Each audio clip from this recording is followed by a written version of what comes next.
all I got to do is get to the bottom first. And that's just what Ian Lockey is aiming to do in Sochi this March, where he will be representing Canada in the Paralympic Games. It's been a long journey for the snowboard cross athlete after a snowboarding accident in 1998, resulting in compressed vertebrae and a spinal cord injury, left Lockey 50% paralyzed from the waist down. So after my surgery, they put me in a back brace and they took me into the surgeon's office, and the surgeon said, "You'll never walk again." Which I was a little bit like, well, I don't like walking places anyway. And then Ian tagged on to the end of that: no snowboarding, no surfing, no skateboarding, no bike riding. And I was like, no, that's not correct. My friends are pretty good. They'll duct tape my wheelchair to a surfboard if they have to. Armed with determination and strong support from family and friends, Ian began his journey to recovery, putting countless hours into physio and rehabbing at the gym before attempting to make a comeback at his various sports. First of all, obviously I tried biking, because riding a bike is pretty easy. And then I tried surfing. That was something I'm not able to do anymore.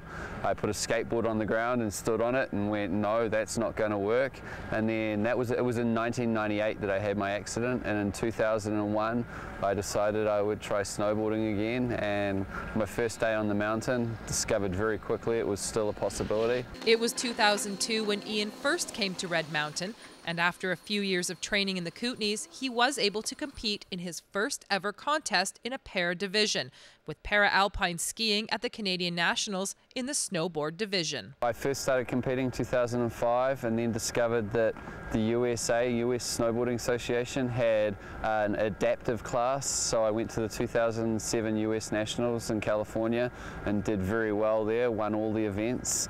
And then we've been trying to push towards the Paralympics since then, and we thought we were going to get a look in 2010, but that didn't happen.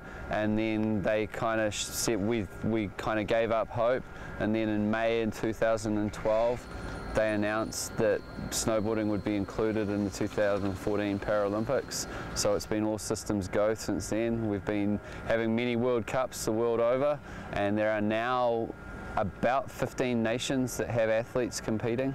And while rehabilitation is still ongoing for the Paralympian, he has learned firsthand what determination and positivity can do. One of the big things I've been through, and one of my personal trainers said, you know, they were like, do this exercise, and I was like, I can't do that. And he came over to me and he said, I've seen you ride your bike, I've seen you snowboard. Not I can't, how can I? You know, that's what you have to adapt. Not I can't, how can I make that work for me?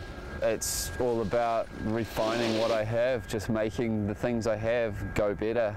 Lockey heads to Spain to participate in the Snowboard Cross World Cup finals before leaving for Sochi on March 5th, and is grateful for the opportunity to represent Canada at the Paralympics on behalf of his supporters and his country.